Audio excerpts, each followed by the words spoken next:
So, meine Damen und Herren, liebe Kolleginnen und Kollegen, liebe Gäste, ich freue mich, Sie heute im Namen der Bergischen Universität und der Schumpeter School of Business and Economics zur Auftaktveranstaltung der Mittelsten Scheid-Gastprofessur 2019, der Antrittsvorlesung von Professor Bernd Schmitt, begrüßen zu dürfen. Die Mittelsten Scheid-Gastprofessur ist ein Geschenk von Dr. Jörg Mittelsten Scheid. Er hat sie anlässlich seines 80. Geburtstags im Jahr 2016 gestiftet. Diese Gastprofessur ist auf 10 Jahre angelegt. Reihum bekommt jede Fakultät die Gelegenheit, eine herausragende Persönlichkeit aus dem eigenen Fach auf diese Gastprofessur zu berufen. Heute ist die Auftaktveranstaltung zur dritten Mittelsten Scheid-Gastprofessur. Unser Gastprofessor im Jahr 2019, Bernd Schmitt, tritt damit die Nachfolge an von 2 vorherigen Gastprofessoren, nur um das nochmal der Vollständigkeit halber in Erinnerung zu rufen. 2017 war es Professor Agostino Paravincini-Baggiani, Mittelalterforscher mit dem Papsttum als Forschungsschwerpunkt. Er hatte als erster diese ehrenvolle Position inne. 2018 dann der indisch-englische Schriftsteller, Essayist und Gesellschaftstheoretiker Pankaj Mishra. Und auf diese beiden folgt nun im Jahr 2019 Bernd Schmitt. Ich darf Ihnen Bernd Schmitt kurz vorstellen. Er stammt gebürtig aus Heidelberg. Dort hat er dann auch Psychologie studiert und ist dann zu seiner Promotion im Jahr 1984 in die USA gegangen. Hat dort dann an der Cornell University in Ithaca, New York, eine der renommierten Ivy League Universitäten, seine Promotion abgeschlossen. 1988 ist er an die Columbia University gewechselt, direkt in New York City, auch das eine Ivy League Universität. 1996 wurde er dort getenjert. Jetzt möchte ich das doch nur kurz erinnern. Dr. Mittelsten Scheid, schön, dass Sie da sind. Ich habe gerade schon lobend von Ihnen gesprochen.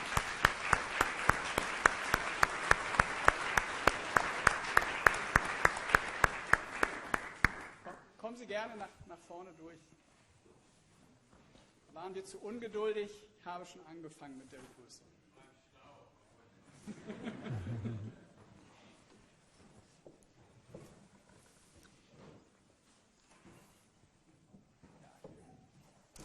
Unser Gast, Bernd Schmitt, ist hier vorne gleich in der ersten Reihe. Guten Tag, Bernd Schmitt. Guten Tag. Okay.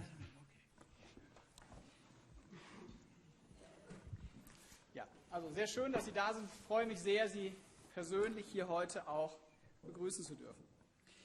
Zurück zu Bernd Schmitt.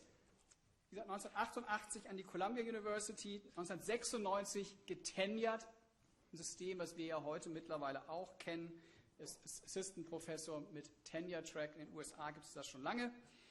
Seit 2003 dort der Robert D. Calkins Professor of International Business. Von 2011 bis 2013 war er an der Columbia University beurlaubt, um als Executive Director am Institute on Asian Consumer Insight an der Nanyang Technical University in Singapur zu wirken. Sein wissenschaftliches Werk ist zu umfangreich, als dass ich es hier umfassend würdigen könnte. Seine über 80 Fachartikel in wissenschaftlichen Zeitschriften zeichnen ihn als einen hervorragenden Forscher, insbesondere im Bereich von Customer Experience, aus. Seine vielen praxisorientierten Bücher und seine Engagements als Unternehmensberater zeigen aber auch, dass er seine wissenschaftlichen Erkenntnisse auch jenseits der Wissenschaft hervorragend vermitteln kann. Bernd Schmitt war bereits als Gastwissenschaftler an vielen renommierten Universitäten tätig.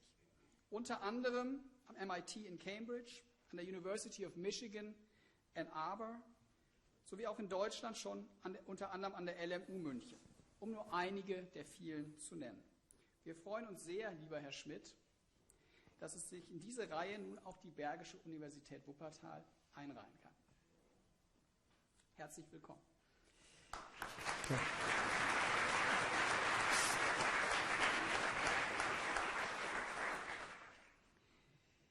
Meine Meine Damen und Herren, ich freue mich, nun unseren Mittelsten Scheid-Gastprofessor des Jahres 2019, Professor Bernd Schmitt, für seine Antrittsvorlesung gleich hier an das Podium bitten zu dürfen. Der Titel der Vorlesung ist Customer Experience in the Future, Human or Robot, Robot or Human.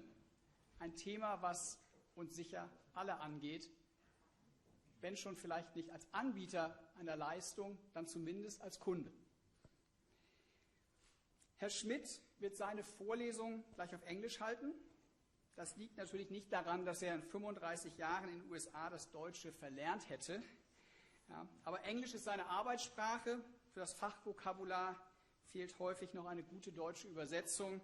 Und die Alternative zu Englisch wäre so letztendlich nur ein Denglisch gewesen. Und das wollten wir vermeiden. Scheuen Sie sich aber bitte nicht, Herrn Schmitt nachher beim Get-Together trotzdem auf Deutsch auch anzusprechen. Lieber Herr Schmitt, damit the floor is yours. Thank you.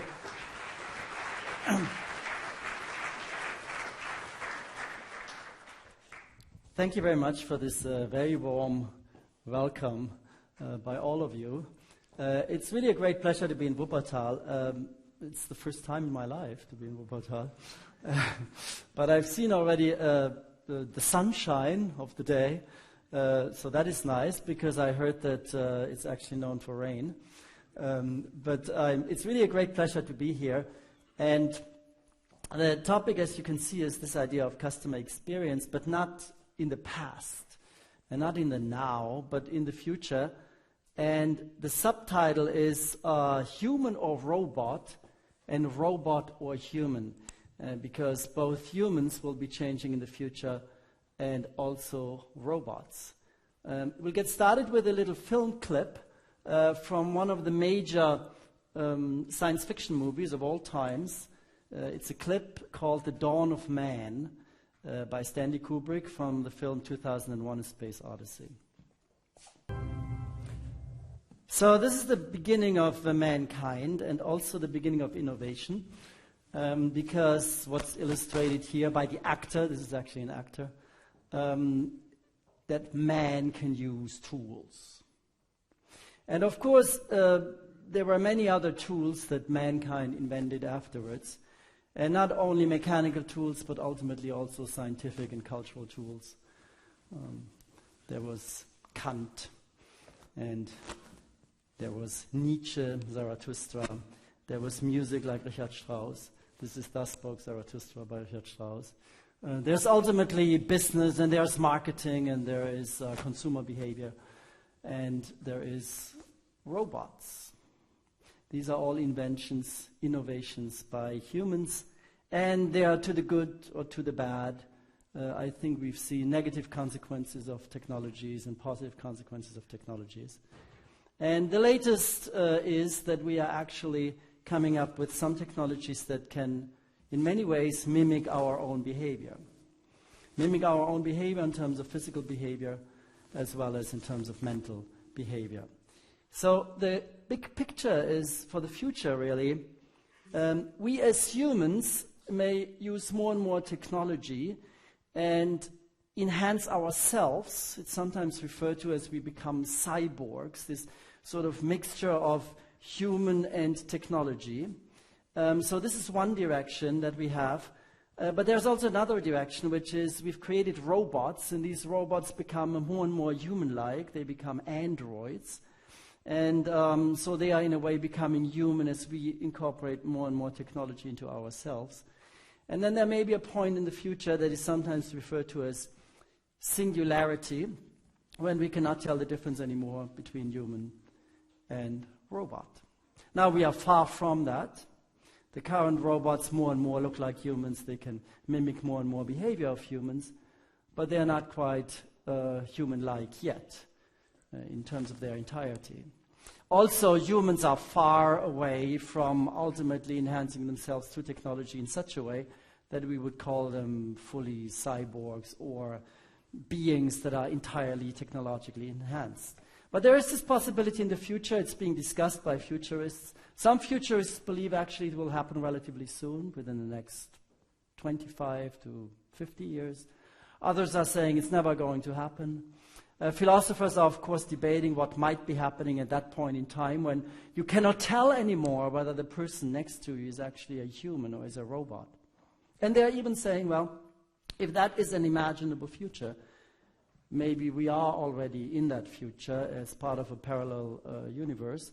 So you really don't know for sure whether the person sitting next to you today even is a robot or is a human.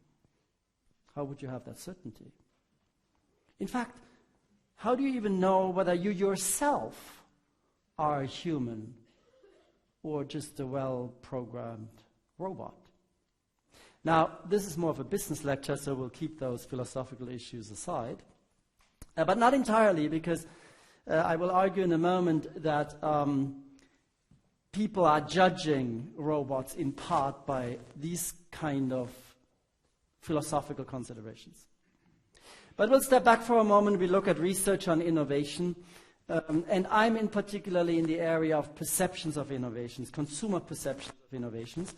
And there's been a lot of research on that recently related to digital technologies, because we are all in the middle of the digital revolution.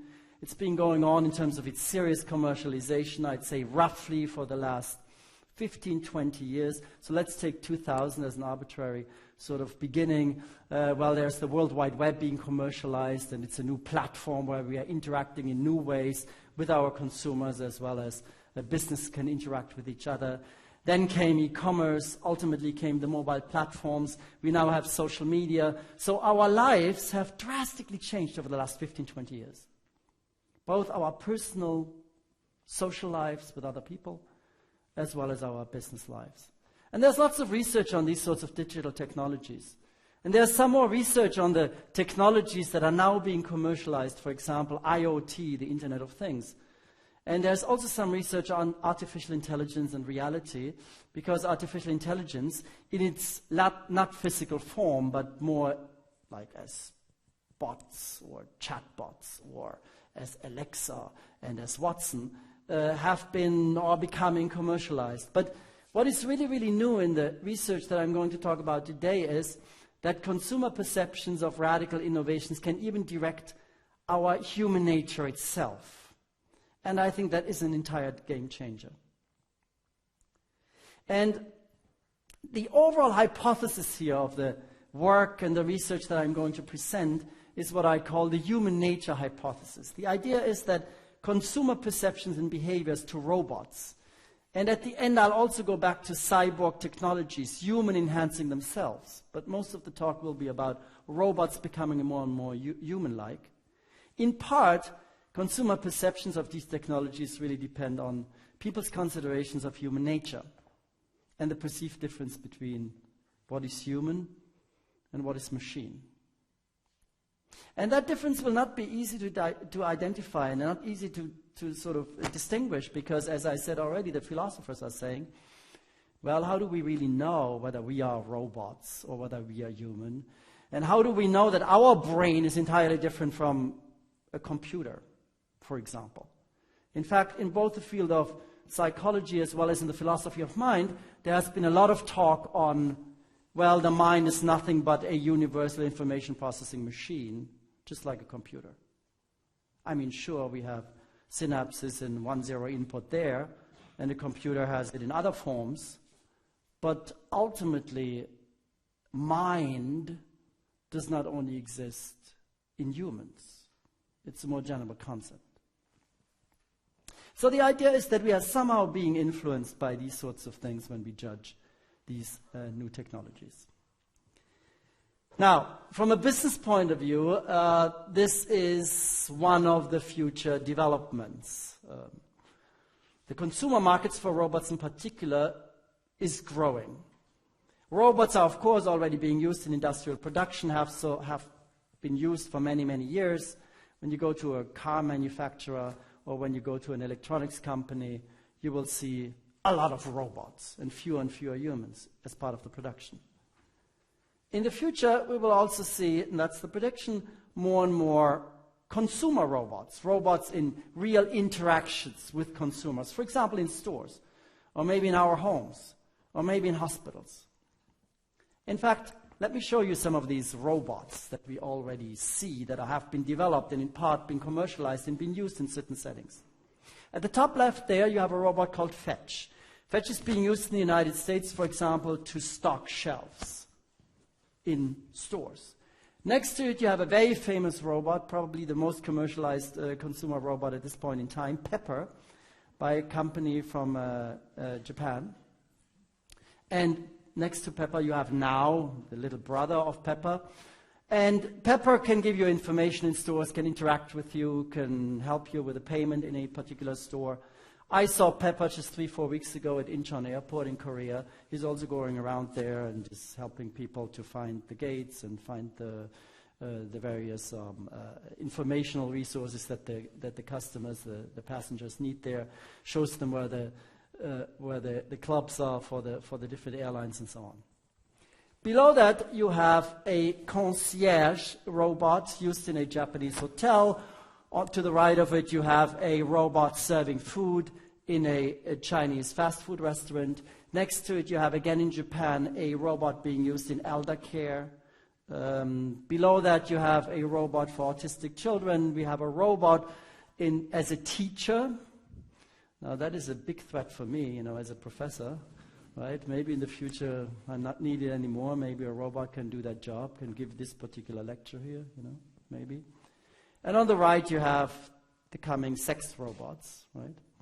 So there's various industries where robots have been developed and are already being used. Some of them are in a more general form. They can be used in various different kinds of settings.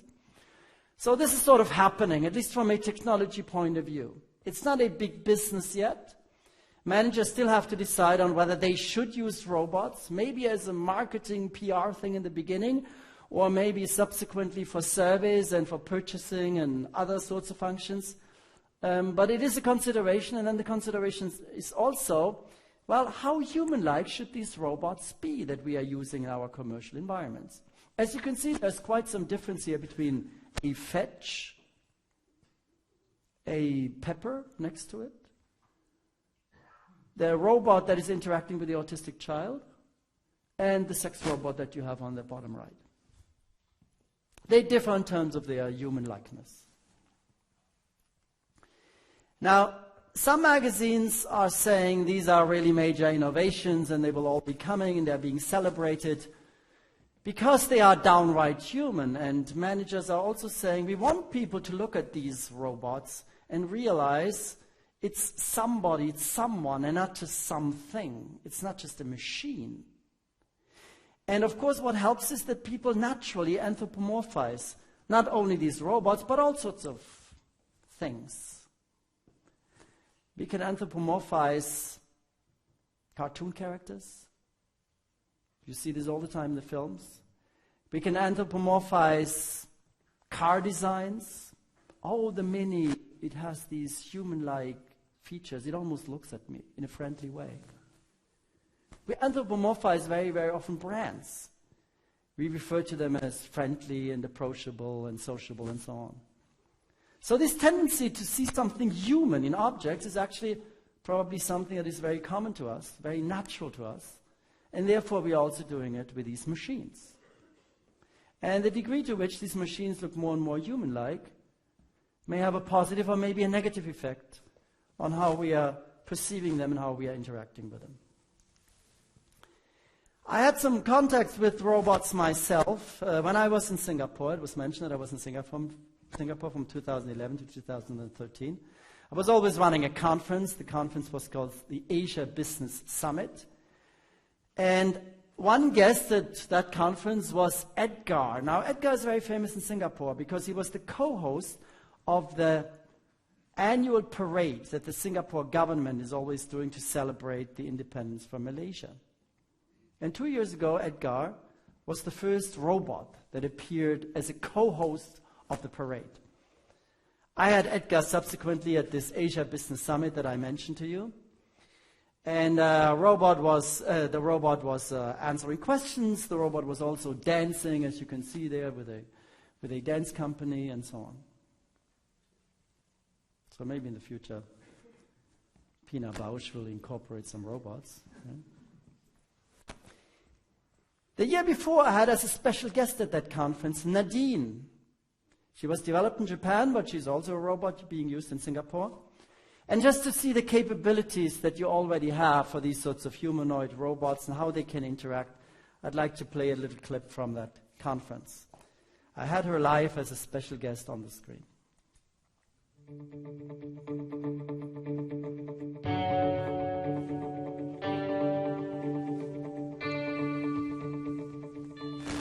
Good to have you again. Good to see you again. Hello, Bernd. Nadine, can I ask you a few questions? Is that okay? It's all right? Sure, it will be my pleasure. Nadine, let's start at the very beginning. When were you born? I was born in Japan 3 years ago. I am trained in NTU. I see. And what's your job? What do I you am do? a receptionist. I can help and assist people. I see. Okay. Can you give some specific examples on what you do? I can indicate where a person is located, explain how to go to an office, give information about restaurants, the weather, and so on. That's great. And besides your job, do you have any hobbies? Hobbies are for humans, not for robots. Let me ask you another question. Can you learn new things?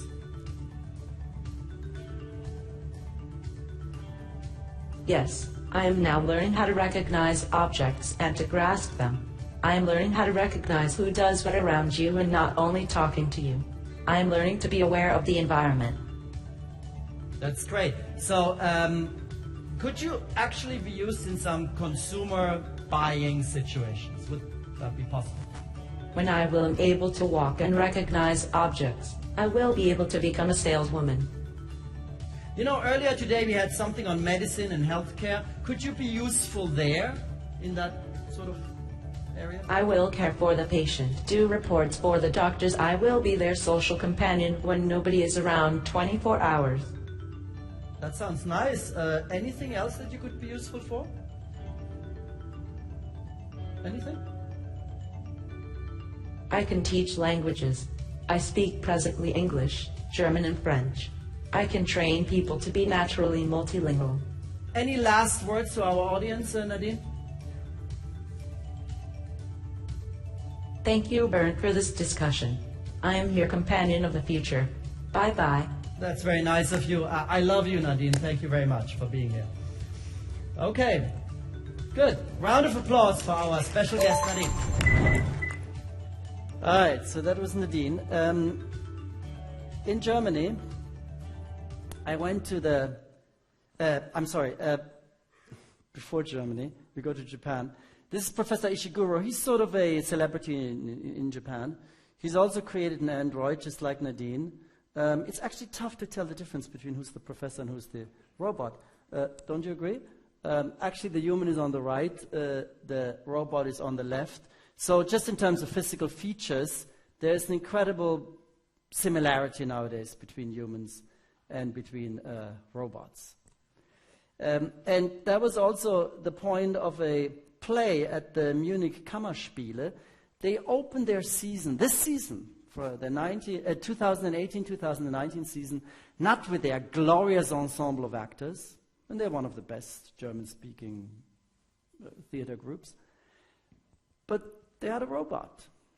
The robot was modeled after the person who wrote the play. The play was called The Uncanny Valley, Das unheimliche Tal, and Thomas Mille. And it was a robot modeled after him. He was basically doing the entire play. And for the first 5-10 minutes, the audience was really fooled quite well, because in a theater you can also use lighting effects, of course, and some sound effects, and you can produce the whole thing. So it looked very, very human-like. Now, the play was called The Uncanny Valley, and The Uncanny Valley, the name of the play, is a play on a very, very famous theory. A very famous theory of robots. It's called The Uncanny Valley. It was created 50 years ago by a Japanese roboticist, Mori. It was created at a time when all the robots were basically industrial robots, and they didn't look human at all. So that was sort of the starting point that we have down there. Low human likeness at the bottom left, right? And the affinity, which is sort of the liking, the attitude, is sort of neutral. It's a thing. Now, Maury was imagining a future where human likeness can increase. Look at the dotted line. It can become ultimately humanoid, more and more human-like. And what you can see is that the affinity goes up. That was his prediction. But then when the likeness gets even further, it suddenly goes down. And he said this is due to a feeling of uncanniness, of eeriness, of spookiness. Because it's too human-like, but it's a machine. And maybe you also felt a little bit of that feeling when you just saw Nadine, or when you saw Ishiguro's robot, or when you saw the robot from the Kammerspiele. It's just a little spooky and strange, isn't it? Now, he was saying, of course, if we have a healthy person, then things are fine. In fact, we have a very positive attitude towards a healthy person, so it's above most humanoid robots. But the interesting part of this theory is really that, well, we like the robots, we want to have them human-like, but then if they're too human-like, we don't like them, and then if we have a normal person, it goes up again. That's why it's called the uncanny valley, because he was saying we have this feeling of uncanniness at this one level of human likeness. Now, the theory is occasionally being tested. There are sort of various results about it. It gets mixed support. There are also all sorts of explanations for it. One is a threat-based theory, which means the more human-like the robot gets, the more we feel threatened. Oh, they could be doing things that we do. Maybe we feel threatened because we might be losing a job. Or it may be aesthetics. It just doesn't look right. To see a more human-like robot is fine, but when the robot is almost like human, but not really a human, that's strange. It's almost a little bit like plastic surgery that some people also find a little strange. In fact, I'm doing a study that I'm not going to show you today where we show people, well, a picture and we say this is a robot that's become humanized, or we are showing a human that has gone through plastic surgery. It's the same sort of person. In fact, Professor Ishiguro suggested maybe we should, if we cannot create perfect human-looking like robots, we should just accept that fact and change ourselves more into the look of robots through plastic surgery. There are all sorts of technical possibilities nowadays. We can change a lot of things in our physicality that we could not change before. So there's this theory about threat or about aesthetics. And Freud also had a theory about the uncanny. As a matter of fact, Freud wrote a wonderful essay about the uncanny, where he analyzed E.T.A. Hoffman's short stories. There's a famous short story that is also about an automaton that is like a machine and that fools you into, because it's quite human-like. And Freud was basically saying, well, the word heimlich in German has two meanings. It refers to the familiar, to the friendly, but it also has this idea of, well, maybe a little bit concealed. It's secretive. It's something that we don't want to deal with. And then he came up with this idea that the uncanny is a feeling that reminds us of the unconscious, but not the unconscious in ourselves, but of our early psychic stages as humans. The primitive experience of the human species. Quite an interesting idea. Basically, it has something to do with our evolutionary past. Sort of what we saw in 2001, A Space Odyssey. That's where we're coming from, right? And that somehow needs to be considered. Well, I've done some studies on the uncanny valley. And first we tested, well, does it even exist? And do you get this effect? So we show people pictures of robots. And you see they vary in human likeness. From the top left over to the top right, we can clearly see these are robots, right? When we get to the bottom, it's a little bit less obvious. They take really on very human-like features. So now we're getting into the uncanny valley, right? And then if you have a human, which you have at the bottom right, a real human, it should go up again. So we did a study where we, for example, asked people how human-like are these pictures that you see. And then we asked the important question, how creepy or how positive or how comfortable would you feel interacting with them? So we have multiple measures. We sometimes combine them in various different forms. And the idea is whether we are getting the effect of the uncanny valley, meaning as the robot pictures become more and more human-like, it goes into the valley. We don't have any industrial robots here, so maybe we start somewhere at the top of the mountain. Then we go down, and do we go up again as we get into the human-like robots, or ultimately the human? With the human-like, really human-like robots, we should be at the bottom, right? But interestingly, we do one other thing.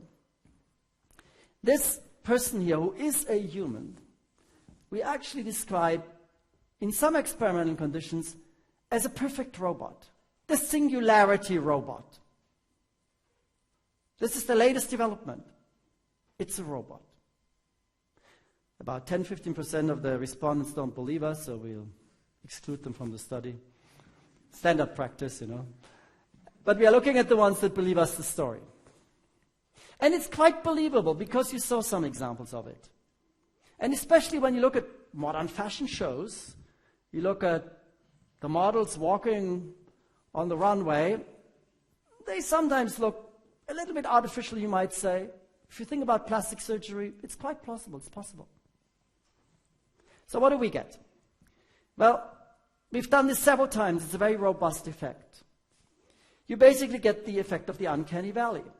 Not exactly in the form that Maury had proposed, but you get this downward effect. Okay?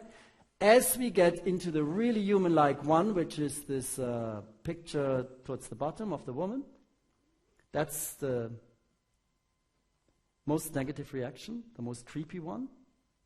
But then when we increase the human likeness again, it gets more positive. Now, the two dots at the bottom, at the top right, that's the human. If people judge this woman at the top right as a human, that's what we get. A little bit further down, you have two other dots, and that is actually the human when presented as a robot. So there's a difference between these two. And there really shouldn't be. Right? They're identical. The only difference is in one case I tell you it's a robot.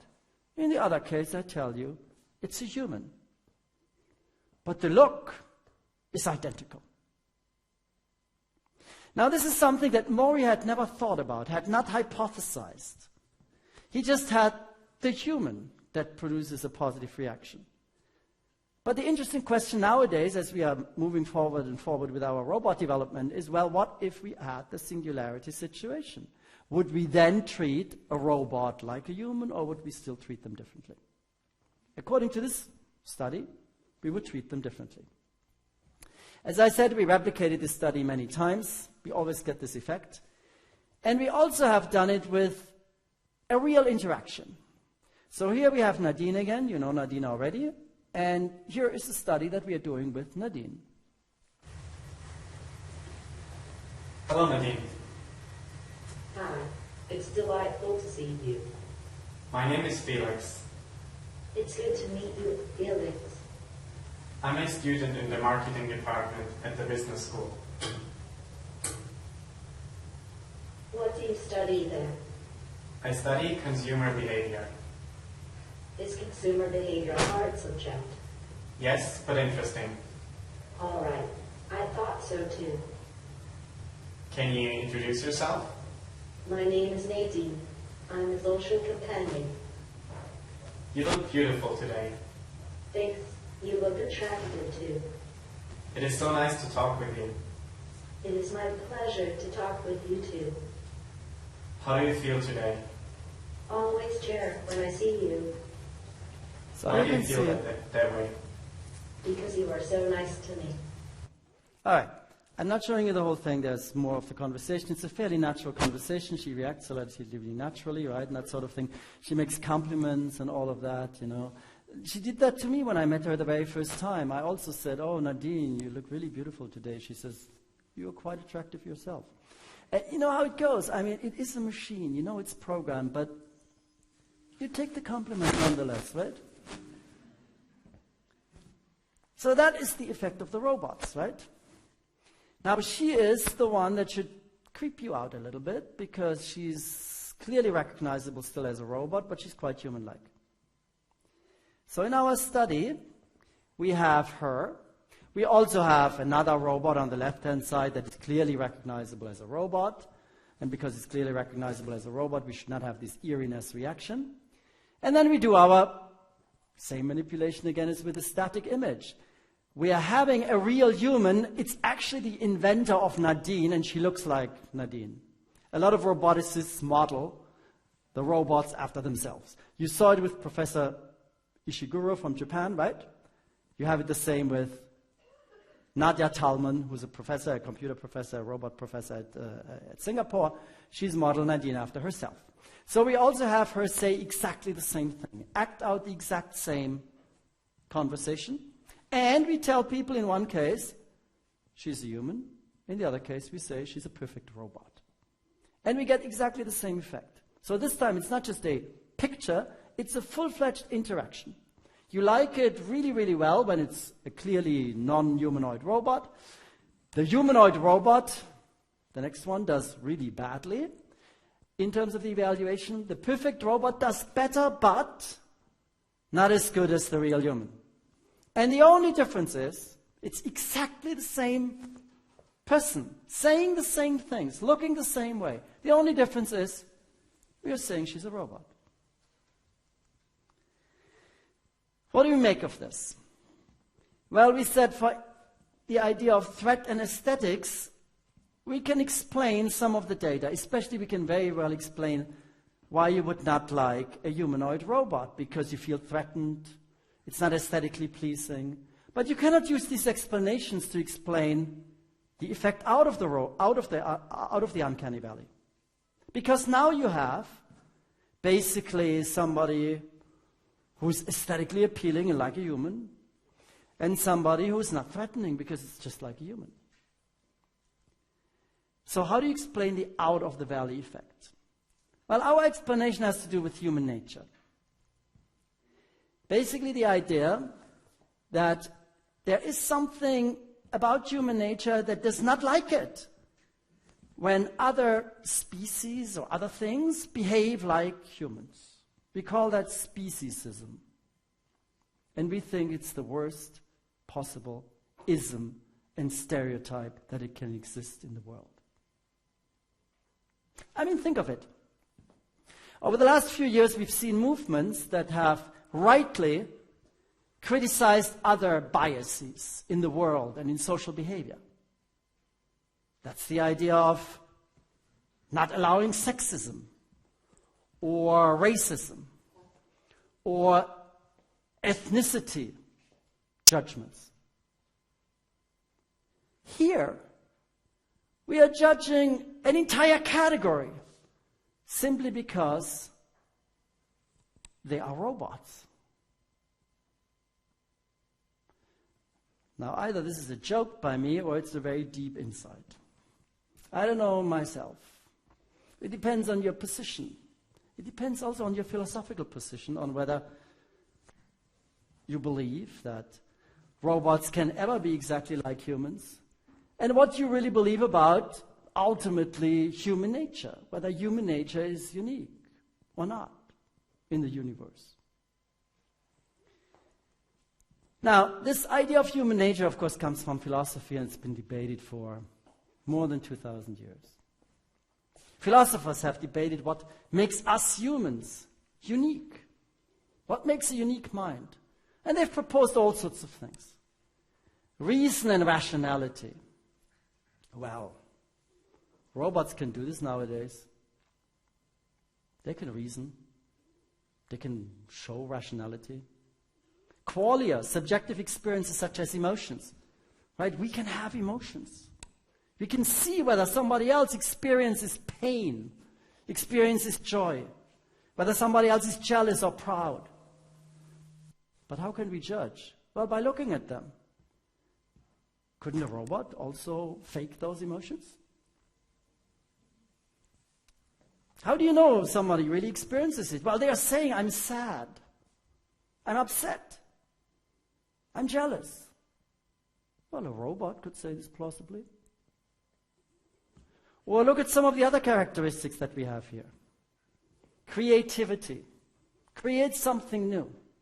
Well, the theories of creativity in psychology are basically saying you need to know a lot about a particular domain. Then you come up with something that seems to be, well, outside that domain, but you try to make sense of it. You incorporate it into it, you have an aha moment, and you move on from there. Well, you can program a robot to do this. Put in an error thing, and the robot has to make sense of it. Values, ethics, and morality. Well, a big issue when it comes to the self-driving cars, isn't it? What decisions should a robot make, or artificial intelligence in this case? Self-identity, consciousness, and free will. All these sorts of things the philosophers have created, and it's a big debate in the philosophy of mind whether these things can only be done by a human or whether they could also be done by a machine. So, as ordinary people, we hold beliefs about human nature and about the human mind, and based on this, we seem to somehow believe, rightly so or wrongly, that humans are somehow different from these robots, even when they show the same behavior, even if they look exactly like us, even if we cannot tell them from humans apart. And that's what I call speciesism. Somehow people believe that robots cannot have consciousness or a mind or a soul the same way that humans do. So it's a prejudice, it's a bias in favor of the interests of the members of our own species. And maybe that makes sense, because there is one thing that the robots don't have. They have not gone through evolution. They have been invented by us, but they have not gone through the whole process of biological evolution. So in a way, they do not have the same mind, the way we have a mind. Because mind sort of developing as part of evolution, the cognitive, affective capabilities and everything, seems to be a uniquely human factor. So maybe our speciesism, our belief that our species is somehow different from another species or another thing, another category, is somehow justified. Now, we play with this idea of speciesism and the belief that people think a robot cannot have a mind the way we have a mind in some subsequent studies. In one study, we again replicate this effect of the uncanny valley, and we are measuring the belief of, well, human nature, do you believe robots can have a mind or not? We also measure some other factors, and we find indeed that human nature is very much correlated, in this case negatively correlated because of the positively correlated with comfort.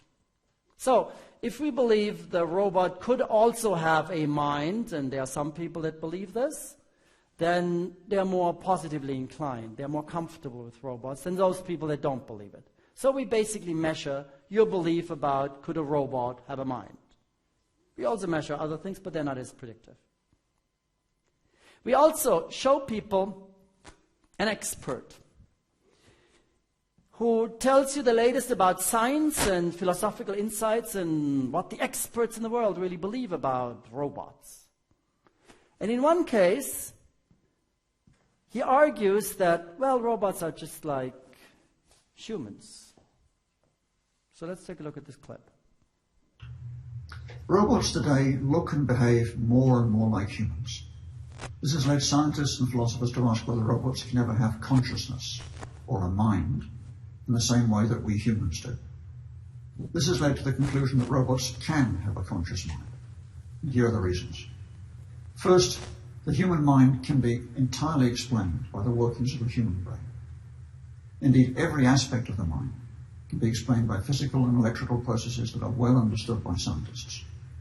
This means that scientists can recreate every aspect of the mind in robots. Moreover, the human brain is a very complex computer, just like a robot. So if a robot seems to be conscious in the same way, we have no reason not to believe they really are. It therefore seems clear that robots will eventually be able to have a conscious mind in the way that we humans do. Okay? Now you can also argue the other way around. Robots today look and behave more and more. I'm sorry, here's the other clip. Robots today look and behave more and more like humans. This has led scientists and philosophers to ask whether robots can ever have consciousness or a mind in the same way as we humans do. This has led to the conclusion that robots can never have a conscious mind. And here are the reasons. The human mind can't be reduced to the workings of the human brain. Instead, the mind seems to be something non-material and non-physical, much more like a soul than other biological functions. And since robots are purely material objects, they lack the ability of having a conscious mind. Moreover, a robot's mind is just a computer program. So even if a robot seemed to be conscious, it would just be the result of computer programming and not really true consciousness. Therefore, it seems quite clear that robots will never be able to have a conscious mind in the same way that we humans do. Okay.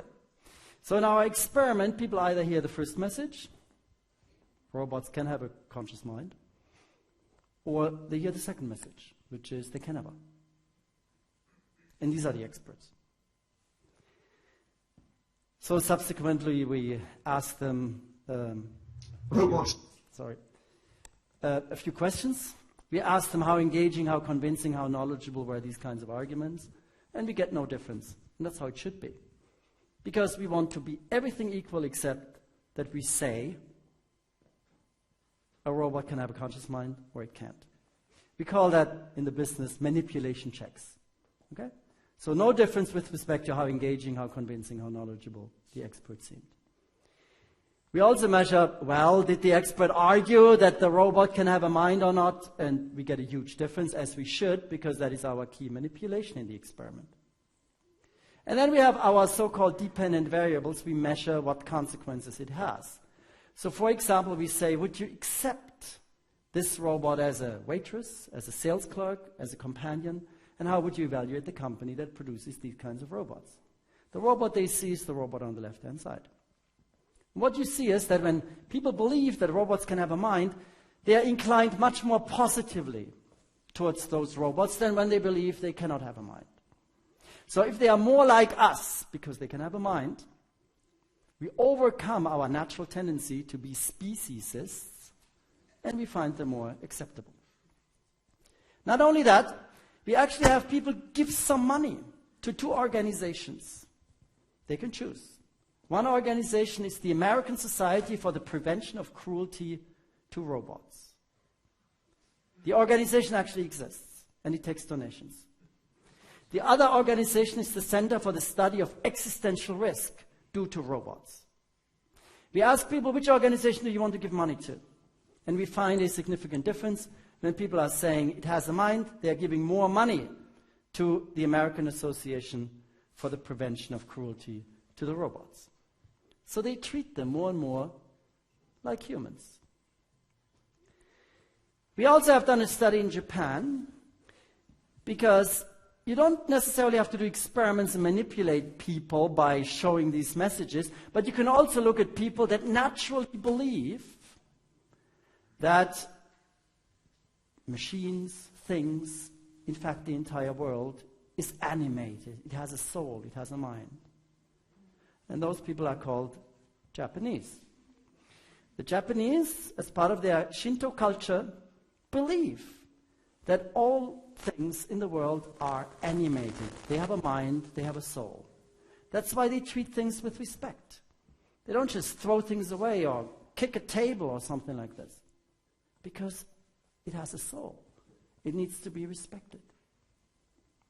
So when we run the study in Japan, indeed, we get much weaker effects, because this seems to be the natural condition of believing that there is no sharp difference between human and machine. So I showed you project 1, which is all about the idea of the uncanny valley and what is the essential difference between human and machines. And the idea was that we believe that it has something to do with human nature. And if we can overcome this, if we can get people to accept that robots might not be that far off from us, they may treat them differently. I've done some other projects, and I'll show you little snippets of those. One project is about the idea of the social judgments of robots. It's referred to as the ELIZA effect in computer science. And there are two major trait dimensions, and we use them all the time to judge people. One is called competence, the other one is called warmth. In fact, they account for almost entirely for how we characterize other people. When we meet them for the first time, within 5 to 10 seconds, we make up our mind along those two dimensions. We consider some people, because of what they say, how they dress, how they interact with you, as competent, and others as warm.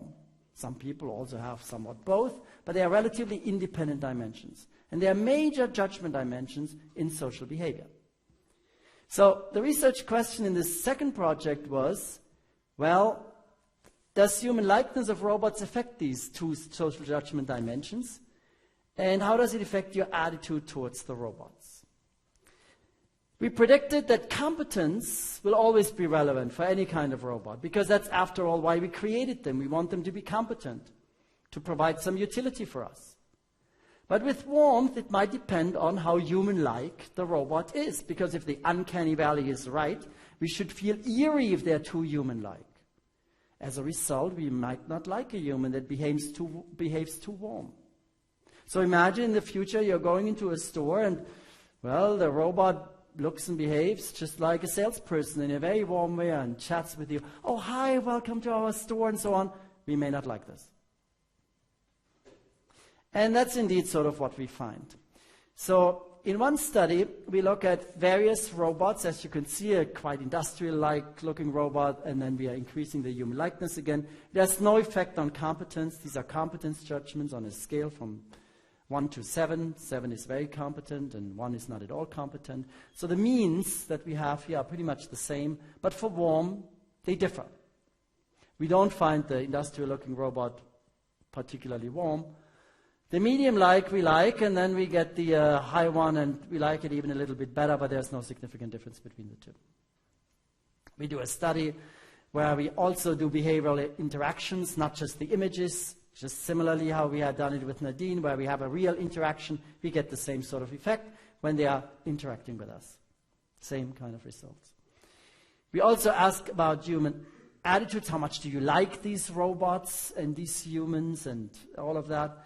And we manipulate them, we show them various different situations. What we find is that, well, for competence, not much changes. For warmth, on the other hand, if you are too warm, people don't like it. So the idea is, I'll skip study 4, the idea here is basically that, again, if it's too warm, if it's too human-like, you don't like it. And the uncanny valley effect is not just about the appearance and the interactivity, but it's also about this emotional characteristic of warmth. I'd like to show you with the other arrow that I featured here in the beginning. Remember, so far we looked at robots becoming more and more human-like. But we also become more and more robot-like. For example, we enhance ourselves more and more with technology. In a way that has always been going on. You know, you can have a heart pacer, you can have other sorts of enhancements. But nowadays we can also enhance our mental characteristics. For example, with a device like this, which is called TDCS. It sends a mild electric current through your brain, and it's been shown to improve your decision-making. In fact, it's been banned on American university campuses during exams because it might be unfairly improving your performance in tests. So in this project, we showed people human enhancements like that. We've also used some more extreme ones, like genetic engineering and so on. And we created as the overall result that what happens when people enhance themselves with technology, they're not necessarily seen as more human or as superhuman, that is not necessarily seen as a good thing. They're actually being dehumanized. They are more likened to robots. So this is really exactly the opposite effect. We have robots becoming more human-like, and we don't like that. And we have humans becoming more like robots, and we don't like that either. We dehumanize them. We say they're no longer human. So I think this is another evidence for this sort of speciesism, right? Human is the natural condition. We should stay human. If we deviate from that, that's not good. If you have other species or things intruding into our own world of being human, we don't like that either. Speciesism. In fact, we created a whole theory of technological dehumanization. The dehumanization can be done through outcomes, various outcomes, through means, and so on. For example, we can say that something is not natural because it's intervened by non-human technologies and so on. And we show basically that there's a social stigma associated with, well, using too much of this enhancement kind of technology. The last project that I'd like to share with you is analyzing what I call philosophical sci-fi movies. And that brings us back to the beginning. We looked at the 2001 A Space Odyssey film. We analyzed that film as well as some other classics. And we also analyzed some recent films, some of which you may have seen. For example, the movie Her. It's a romantic comedy, right? Where somebody uses an AI program as a companion. These kinds of programs exist nowadays as apps. There are numerous apps where you can basically have a robot or AI friend. And just as you're chatting with a real friend through your WhatsApp, you can do that with a robot or AI friend. It doesn't have a physical presence, but it can talk to you as if it is entirely human. And you may feel good, like in that particular film, Her, because it's by now extremely natural. There are some other films that we also analyzed, like the movie Ex Machina. Some of you may have seen that film as well. In that movie, you actually have the singularity moment. You cannot tell anymore what is a robot and what is a human. We analyzed some other movies where somebody dies and uploads his consciousness into a program and then can be recreated, or whether you basically have a program that is now looking for a body. We are analyzing these movies because they are addressing the same kind of issues that we have addressed now in empirical studies. And the way we do this is by doing analyses based on some philosophers, Slavoj Žižek. He's used movies a lot in terms of making claims about human behavior and ideology and mythology. We look at these examples that I showed you, for example, 2001, Her and Ex Machina. We analyze the relevant dialogues. We split down the entire movie into various units. We qualitatively code these sorts of information. And when we analyze it, we find, first of all, that there's a lot of references to the philosophical theories in this space. For example, the Turing test, which is about at what point can you no longer tell whether you're dealing with a machine or you're dealing with a human. The idea of singularity.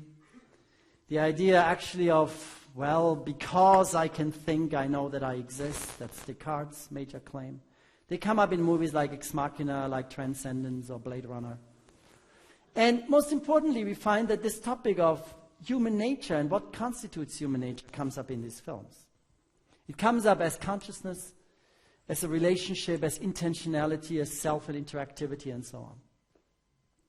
So another way to approach this issue of human and robot and machine, and who are we, and how do we think of them, and how do we think of people that are incorporating technology, is actually to watch these movies and think about them, and think about the applications and implications that it has for what does it mean to be human, and also for business. Because it seems to me when these robots are ultimately entering commercial situations with humans, We need to understand how humans react to them. We need to understand what people think makes us human and what makes them machines. And whether we should treat them differently if they are more like us or further away from us. Because ultimately, I think the judgment of these machines depends on whether we want to grant them some level of humanity or whether we don't want to do that. Thank you very much.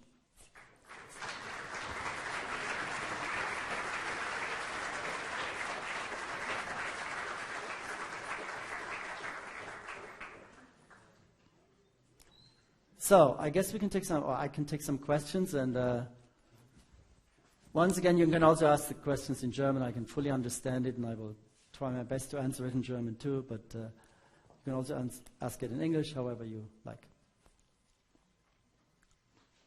Yes, please. Thank you first for your lecture. It was very interesting. A joke ahead. I think your theory of speciesism is purely inhuman because it's oriented also to robots. But all right, my question is, isn't it more that if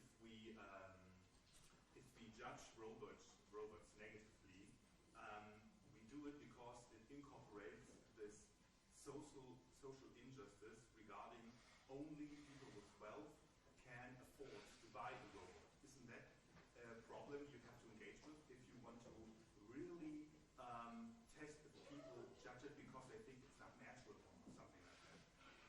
Okay, so the question is whether we actually judge robots because we somehow believe that only certain people have access to robots, right? So it's a matter of wealth, whether you can have a robot or not. That's the idea.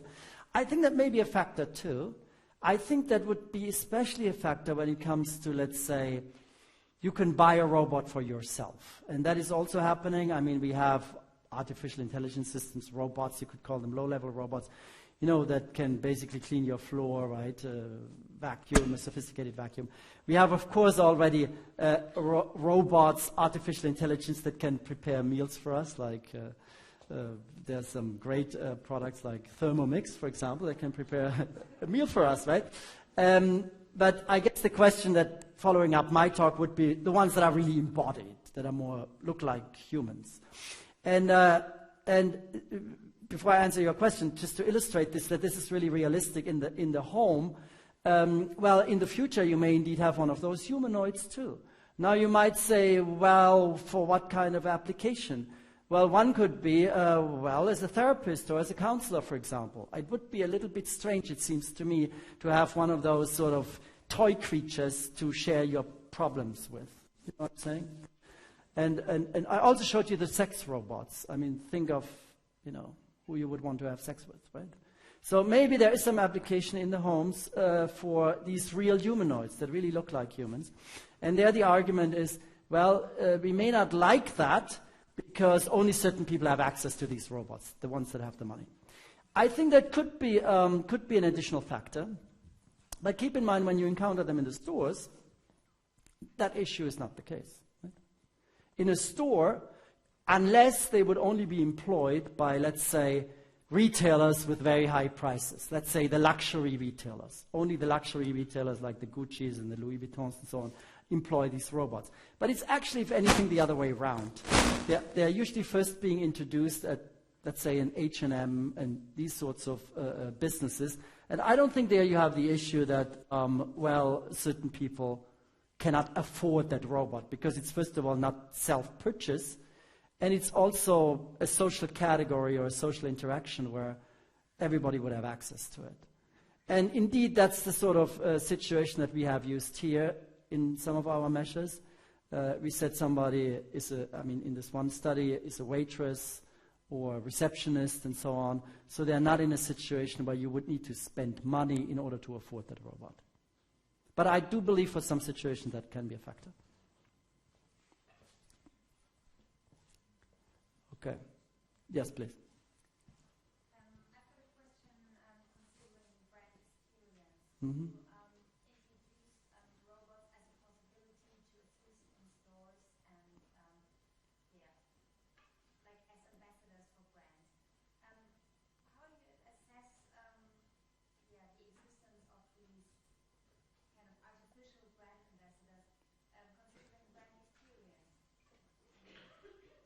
Right. I mean, in one of the studies, we had some little data point on that because we had the overall company evaluation. We could have called it brand evaluation, maybe, right? I mean, how is this sort of trickling over to a broader evaluation of the firm? And we had pretty much the same effect as for the actual interactivity directly with a robot, right? So yes, it has a positive or negative effect based on whether you believe a robot is relatively human-like and has a mind or doesn't have a mind.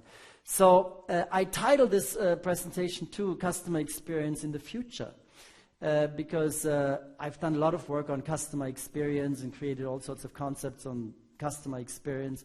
There is another event as part of my professorship here that will be in a branding class. So I do indeed believe that brands in the future will be judged by what technology they are using. Right?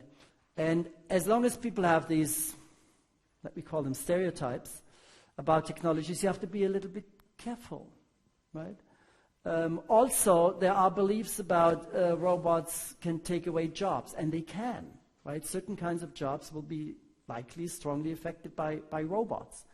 So if a company embarks early on this, I think they will be evaluated based on this.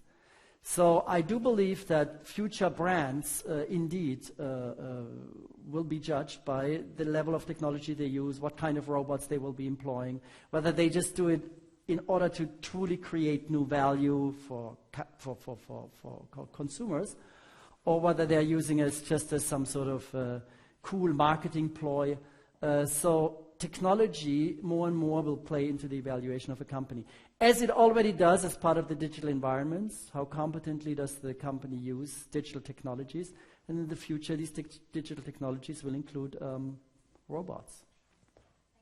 Thank you. Yes? Don't you think this negative perception of human-like robots could be caused by bad experience by humans? Because up to now, I think of examples of businesses using robots almost exclusively to cut costs and to do it cheaper. For example, hotlines, you're stuck with automated systems and so on. And I think this could have an effect on the perception of robots, because the robots who are there for a clear task like vacuums, I think they don't have these problems. But humanoids, I think the technology just is not there yet to really replace human support, customer support, and so on. Right. Don't you think this has Yeah. an effect? I fully agree. That in a way, two aspects to what you're saying. One has to do with the robots that we currently have are just not great. They're not perfect. I showed you some of the best, like Nadine, for example, right? But even with Nadine, she's not quite there. And that may not only be because of the uncanniness feeling and the eeriness, but I guess you're suggesting it might also be simply because people are saying, well, why are these businesses employing these imperfect machines, right? So that's one part to it. And I agree, and I think it will change in the future, because in the future we will have better machines. And more importantly, we will have a new generation growing up with these machines, right? So imagine in the future, you grow up as a child and you have like these robotic vacuum cleaners around it and the ones that are cooking for you. And then you have, let's say, a companion in the house and basically part of the family, and that's somebody like Nadine, right? And that is the world that you grow up in. I'm sure you're forming very different opinions about machines and humans and animated machines, or with consciousness or with soul or whatever it might be, than we currently do. Because we all grew up in a world where these machines did not exist. So that's one part of your question, but I think your question can also be taken in a different way, which is, right now a lot of these machines are actually taking away human jobs. I guess that was also an implication that you had in your question. And in the future, this may not be the case. They may also be helping us create new jobs and so on, right? Or maybe they will take away our jobs, but that's fine, because, most jobs are anyway not that pleasant, and we'll have some universal income for everybody, and we've solved that social problem, and then we are done, right? I think that's also a distinct possibility, that people right now are still extremely afraid of this social reality that they don't know how it will unfold, right? And as a society, we have ethical and broader social issues to deal with to solve this, and maybe we can solve it, and then the attitude towards the robots and the machine will actually get us to celebrate a fantastic new world, you know, where we don't have to do things that we don't enjoy doing anyways, for example. Yes? Is it possible to develop a robot with specific personality traits like extroversion, conscientiousness, or agree with this? Well, it would be interesting to analyze the similarity between human and robots with specific personality traits. Yeah, I mean, that is possible. That's actually a very hot area right now in robotics and in computing in general. Emotional computing, it's sometimes called, right?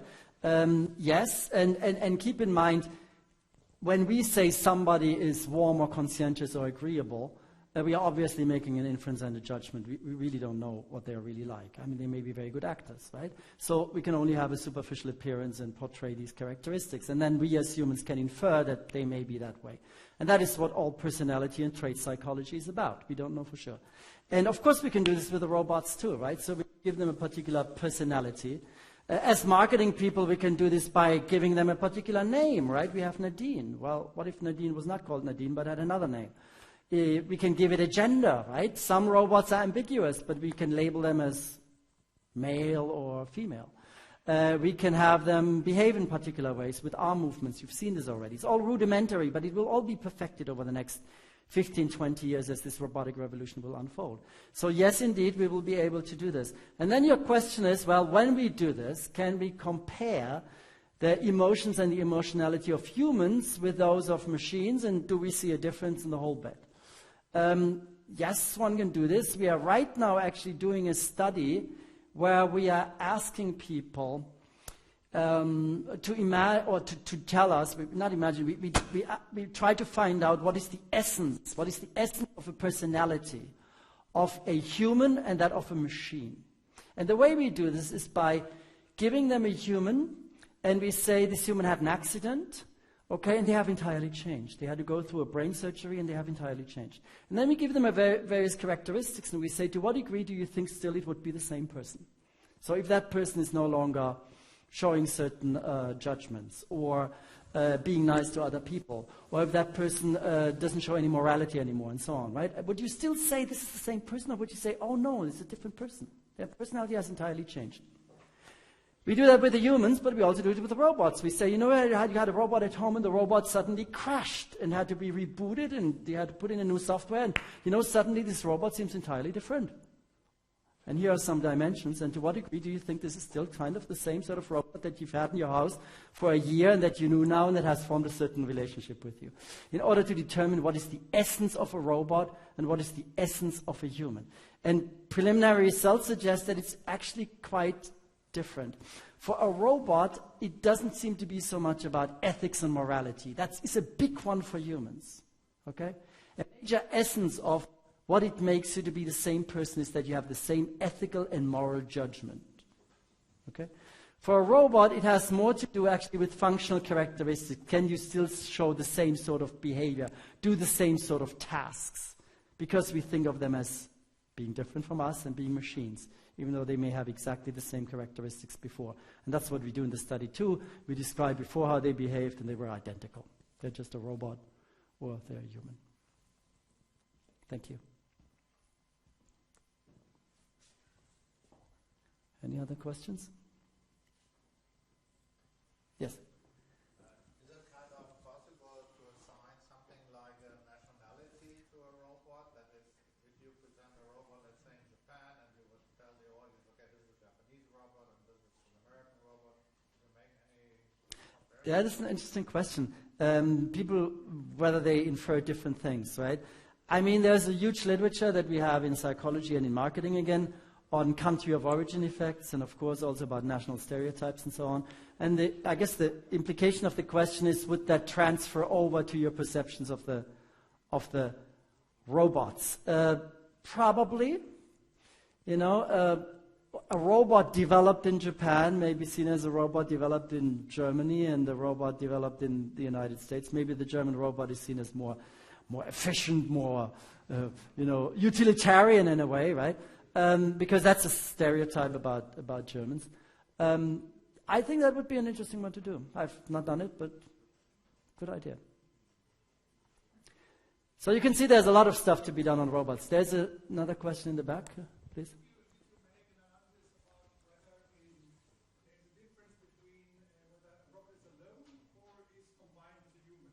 Well, we are doing another study. Yeah.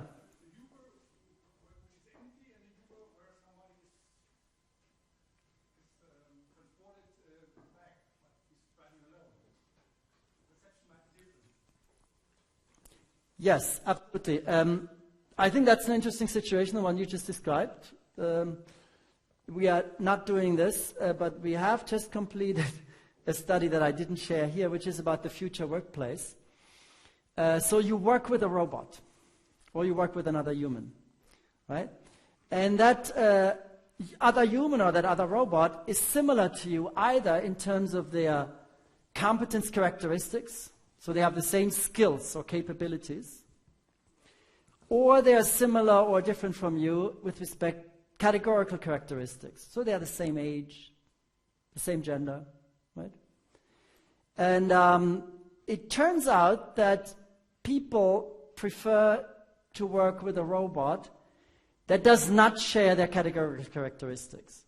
So it's spooky for people to have next to them a robot, a humanoid one, that has the same age and same gender. Okay, they would like to have one that is different.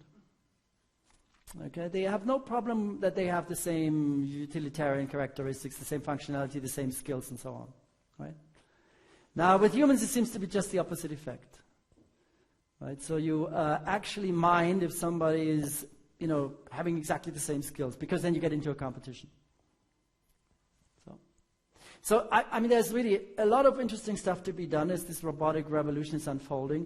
I think especially from a sort of consumer perspective of perceptions of robots, but also, and I think the questions have shown this, also from the perspective of, having robots as companions, having robots next to us in work situations, right? Having robots next to us when we are in a space like in a car for individual or joint decision making. So it is a very interesting, active research area and becoming one very, very fast. I'm organizing conferences. I'm not just lecturing or doing my own research, but I also run conferences. For example, this summer I'm running a conference which will result in a special issue in the major journal that we have in marketing called the Journal of Marketing. And it will all be about these new technologies, AI and robots. We have several papers on that. We also have on other technologies too. Think about the future. It's not just AI and robots, it's also augmented reality and virtual reality, AR, VR, right? Which will allow in commercial situations, for example, to get more and more information about various products in your environment, and also to imagine entirely new worlds through virtual reality. It's a matter of IoT, of connecting all these different things. Big data, obviously, and also all these things are very, very much interrelated. I feel this is a second digital revolution, really, where the revolution is not just creating online businesses or things that are intangible, but we are now putting all this intelligence, all this digital information into actual real devices, like robots, like machines, and we make them smart. And I think that's the next step of the digital revolution that will unfold over the next 20 years. And I hope I gave you at least some food for thought based on these experiments that I showed you and that you can take home to think about yourself, about what this might mean for your own life as consumers, as well as if you are working in businesses, what role these technologies might play in the business of the future. So thank you. Thank you very much.